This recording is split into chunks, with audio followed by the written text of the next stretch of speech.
Compact flagship phones sound great on paper, small, powerful, premium, the best of everything without the bulk. But in reality, they always struggle with the same problem: heat, battery and performance, fighting for space inside a very small body. So is Xiaomi 17 any different? Let's inspect.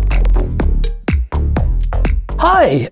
Xiaomi 17 global version is finally here, and I've spent the last month using it as my main daily phone. The big question is simple: is this the best compact flagship that you can buy in 2026? Because it is the most ordinary member of the Xiaomi 17 family. No ultra branding, no crazy marketing promises, just a standard model. And that's exactly why I think it's very interesting. For the past few weeks, I've switched to it from the Nothing Phone 3, using it as a daily device.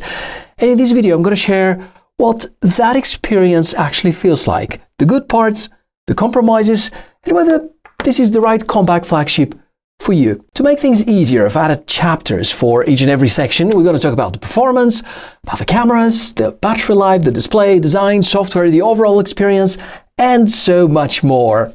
So let's dive in. Let's go for exploring the performance. Compact phones are always facing the same problem. How do you fit flagship power into a small body without turning the phone into a pocket heater?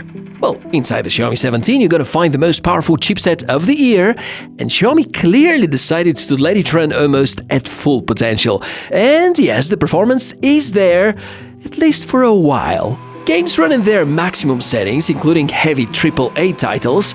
FPS numbers are consistently high, and I'm monitoring them using this real-time refresh rate overlay that's actually more precise than the standard developer options.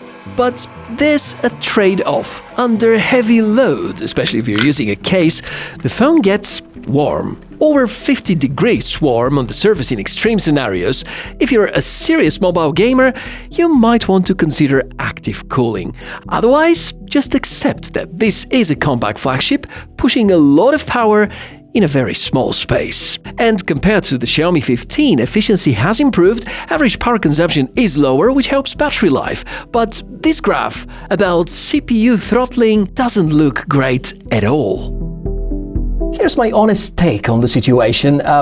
Feels like Xiaomi focused more on the spec sheet peak performance rather than the actual sustained performance. And because these thermal limits in long sessions, the phone can actually feel slightly slower on average than some previous Snapdragon implementations. But I guess this decision wasn't random, because this extra power headroom clearly helps with better image and video processing, which brings us to the cameras. This is where the Xiaomi 17 makes a noticeable step forward. The main sensor keeps a similar size, now being a custom-made and marked as the Light Fusion 950, but it's more sensitive than the predecessor, and the results show it. Photos look clean, detailed, and easy to work with. It's a camera that you can trust, and one that makes shooting feel effortless. Leica Authentic and Leica Vibrant profiles are still there, and most shots look great straight out of the camera. But the biggest improvement this year is video, in my opinion. Yes, there is 8K support, but the real story is 4K. You can, as usual for the HyperOS camera app, have the log recording, there's excellent image stabilization and broad compatibility with third-party pro camera apps. This is a serious tool for creators. At night, the most powerful chipset helps a lot with processing. Low-light photos are surprisingly strong, and honestly, this phone can challenge current iPhone and Pixel generations even for video, although still based on OIS and not the sensor shift tech that Apple deploys. The ultra-wide camera is very good, especially at good lighting. One thing to note, the field of view slightly narrower than what some competitors offer, and this is why it is marked as 0.7, not 0.6 as it usually is.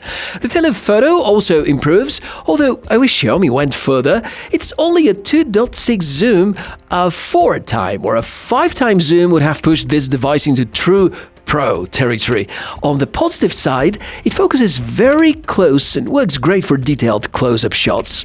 The front camera continues Xiaomi's recent trend: reliable, sharp, and consistent, and 4K video is supported.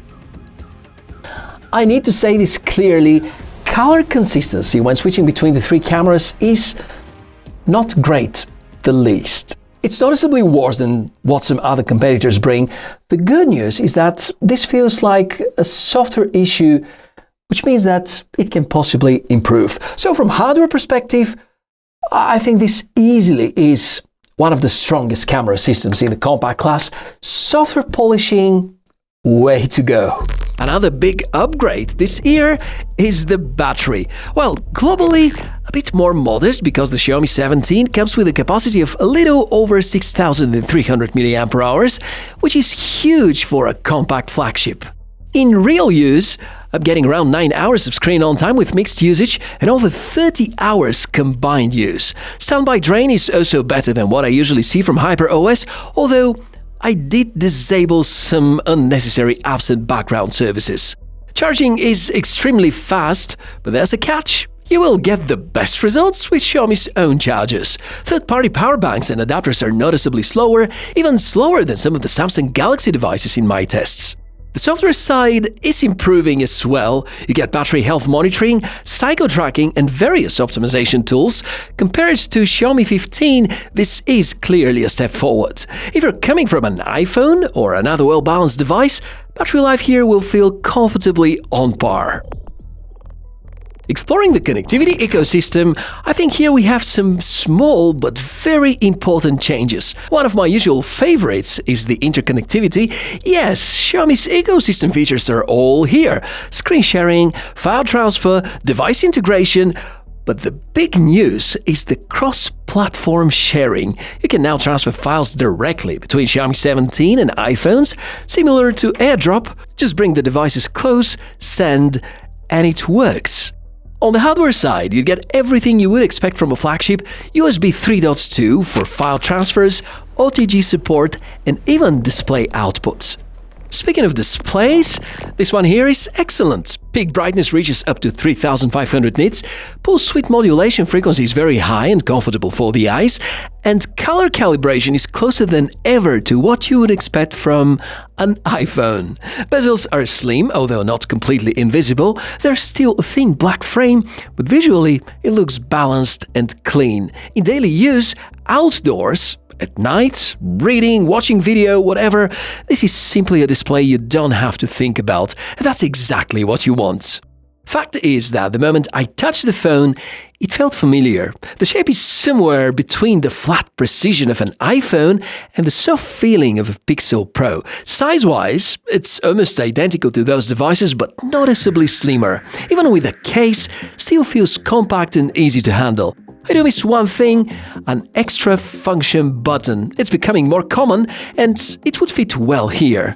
On the positive side, having all three buttons on the side makes the phone very gimbal and tripod-friendly, something content creators will certainly appreciate.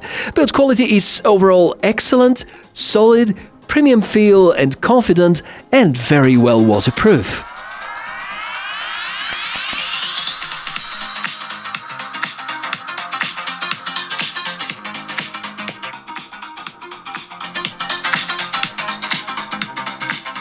As for software, well, classic HyperOS.